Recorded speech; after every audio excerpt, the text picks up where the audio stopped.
मी घेऊन जा म्हटलं असतं तर तो नकोच म्हटला असता. चला तर पुढं सांगते. सर्वात पहिला देवपूजा केली आणि लागले स्वयंपाकाला. कुकर लावून घेतला, कणिक मळली आणि बारीक फोडे करून वांग्याची भाजी बनवायला घेतली, कारण लगेच शिजते म्हणून.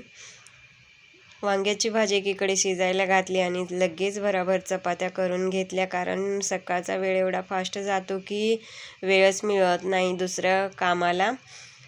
चपात्या झाल्या, भाजी शिजत आलेली. शेंगदाण्याचं कूट घातलं आणि पाणी आटेपर्यंत झाकून शिजवायला ठेवली. तर मुलगा म्हटला आज मला तूप साखरचाच रोल करून दे स्मॉल टिफिनला, दुसरं काही नको. मी म्हटलं असलं तर तो नको म्हटला असता. तो स्वतः मागत होता म्हणून त्याला दिला हा रोल बनवून स्मॉल टिफिनला, आणि बिग टिफिनला दिली चपाती भाजी. तर आज ब्रेड आणलेला होता म्हणून मी चहा बनवला, नाहीतर त्याला मी चहा देत नाही, बोर्नव्हिटा दूधच देत असते.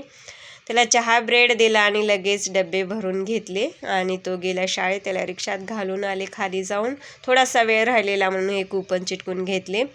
मीही गेले माझ्या कामाला आणि यायला फार वेळ झाला. खूप भूक लागलेली, ऊन पण वाढलेले. फ्रीजमध्ये तसाच पालक पडलेला होता म्हणून पालकाची दामटी घेतली बनवायला, कारण मला भाजी थोडीच होती म्हणून म्हणलं चला असाही वेस्ट होणार आहे पालक म्हणून दामटी लावली. हातानं स्प्रेड करून घेतले मी हे दामटीचं बॅटर आणि बघा किती पातळ छान अशी कुरकुरीत दामटी तयार झाली. मी जेवण केलं. मुलगा याला थोडा वेळ होता शाळेतून म्हणून मोहरी घेतली निवडायला. मोहरी घरची असल्यामुळे तिच्यामध्ये थोडेसे खडे वगैरे कचरा असतो म्हणून ती साफ करून घेतली.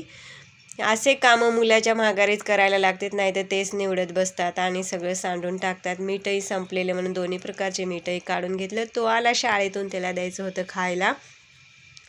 काय खायला द्यायचं तर खरबूज दिलं. खरबूज अजिबात चांगलं नव्हतं चवीला, पण काय आता आणले तर खायलाच पाहिजे म्हणून खाल्लं. त्याला बसवला अभ्यासाला आणि मी बसले त्याच्याजवळ अभ्यास घेत. तो काय एकटा करतो, खेळतच बसतो. मग अभ्यास घेत घेत संध्याकाळच्या स्वयंपाकाला लागले. चाकवतचं गरगट्टा केला, मेथीची भाजी केली.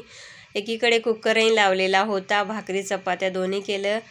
आणि हे पालेभाज्या असतील तर आम्हाला ह्या मिरच्या तोंडी लावायला लागतात सोबत म्हणून त्याही तळून घेतल्या. चला आता इथंच एंड करते मिनी ब्लॉगची. तर तुम्हाला आवडल्यास सबस्क्राईब करा. धन्यवाद.